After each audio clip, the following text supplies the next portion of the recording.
Depuis l'année dernière, on peut voir de plus en plus ce symbole. Ce symbole, c'est quoi? C'est celui du mouvement Extinction Rébellion. Et aujourd'hui, on le voit un peu partout. On peut le voir dans les manifestations des jeunes, les manifestations pour le climat, et même chez les Gilets jaunes. Et parallèlement, il y a Greta Thunberg. Véritable icône d'un ras-le-bol de la jeune génération face à celle au pouvoir, on peut dire ce qu'on veut, qu'elle est instrumentalisée ou non, Greta reste Greta. Un symbole de la lutte pour le climat et la biodiversité. Mais aujourd'hui, on va parler d'un autre truc. On ne parlera ni du mouvement XR, ni de Greta Thunberg, mais plutôt d'une conséquence à ces mouvements sociaux. On parlera plutôt de ça. Alors ça, c'est quoi? C'est un appel lancé par une centaine de directions de l'enseignement supérieur qui s'engagent à préparer les étudiants tout au long de leur cursus universitaire aux questions climatiques et aux questions environnementales. Et il faut en parler. Pourquoi? Eh bien tout simplement parce que l'enseignement supérieur et plus globalement l'éducation, son rôle dans le débat, n'a été encore que trop peu discuté.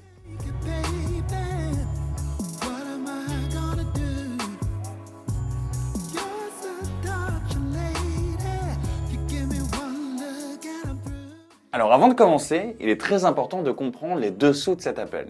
Et pour cela, il faut comprendre ce qu'est la collapsologie et ce que cet ensemble de champs d'études propose. La collapsologie, c'est quoi? C'est un ensemble de disciplines qui étudie les effondrements de sociétés et de civilisations. Selon Yves Cochet, c'est surtout un processus à l'issue duquel des besoins de base tels que l'eau, le chauffage, la nourriture, la mobilité ou la sécurité ne sont plus fournis à la majorité de la population par des services encadrés par la loi. Alors, des effondrements, il y en a eu un petit paquet quand même depuis le début de l'humanité. On pense à Rome, on pense aux Incas, aux Mayas, etc. Le problème, c'est qu'aujourd'hui, l'effondrement de notre société industrielle concerne l'existence même de l'humanité sur Terre. Alors oui, aujourd'hui, c'est un petit peu problématique. Pour éviter cela, il faut miser sur la décroissance et sur une vie post-industrielle. Se préparer, c'est donc l'idée des collapsologues, qui sont aujourd'hui de plus en plus écoutés par les politiques, les économistes et autres grands acteurs de la société civile. L'éducation ne fait donc pas défaut. En effet, comment peut-on penser une société de demain sans une réforme massive de l'éducation aujourd'hui? Et si on peut bien dire quelque chose, c'est que la biodiversité, le climat, l'environnement, ce sont des sujets qui ne sont pas vraiment pris au sérieux aujourd'hui dans l'enseignement supérieur. Comment ça? Explication. Selon une étude du think tank The Shift Project, présidé par Jean-Marc Jancovici, 24% des programmes d'études post-bac abordent les sujets climatiques. 11% contiennent au moins un cours obligatoire. En tout, c'est 66% des formations qui sont données au-delà du grade de master. Un peu tard donc. Mais de quoi parle-t-on lorsqu'on parle de transition écologique et d'environnement? En effet, on peut parler de développement durable, on peut parler d'énergie ou d'économie. Ce qui est intéressant, c'est que seuls 24% des programmes d'études abordent des sujets climat-énergie, pourtant clés dans le débat de la transition énergétique.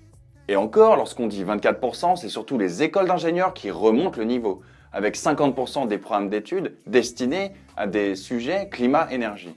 Alors que les autres institutions de l'enseignement supérieur, telles que les écoles de commerce ou universités, n'abordent ces sujets qu'à peu près à 8%. Alors comment explique-t-on cela? Pour le comprendre, il faut regarder deux éléments.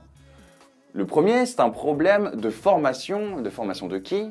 Des enseignants. Alors bien que depuis 2013, des améliorations profondes se soient faites au sujet de la formation des enseignants, celle-ci est encore trop faible. En effet, dans la plupart des troncs communs de ces formations, on retrouve un seul mot et un seul sujet, le développement durable. Ça, c'était un problème. Surtout quand on sait que Dennis Meadows disait dans les années 80 qu'il était trop tard pour le développement durable. Alors ouais, on est un petit peu lent à la détente. Ensuite, le deuxième élément, c'est un problème sociétal. 71% des Français sont conscients que la crise climatique et la crise environnementale sont en grande partie causées par l'homme. On peut dire que c'est un gros chiffre, que la France a pris conscience de cela, mais il faut quand même se dire que plus d'un tiers, voire un tiers de la population pense le contraire. Et là, c'est une toute autre histoire. Bon, on va quand même se calmer, il y a quand même 77% des Français qui se considèrent prêts à changer de mode de vie pour répondre aux enjeux climatiques et environnementaux. C'est plutôt pas mal. Mais là encore, il y a un petit problème d'espoir chez les Français. seuls 47% d'entre eux considèrent que ce changement de mode de vie leur permettra de mieux vivre ou mieux se nourrir. Alors, l'envie vient progressivement, mais on n'y est pas encore.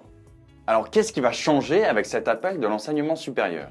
Cette fois, on peut considérer que l'enseignement supérieur s'engage réellement auprès de ses apprenants et auprès des débats climatiques et environnementaux.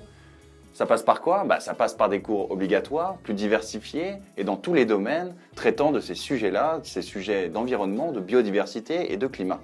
Mais c'est aussi un appel à une formation plus complète et plus profonde des enseignants autour des questions climat-énergie et des questions environnementales cruciales dans la préparation des jeunes générations.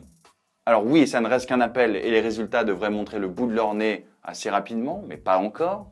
Mais ce qui est sûr, c'est que sans soutien politique et public, ces efforts-là resteront vains.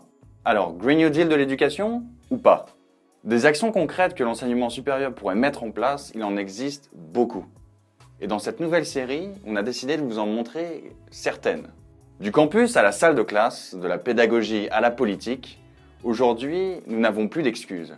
Il faut agir et agir vite.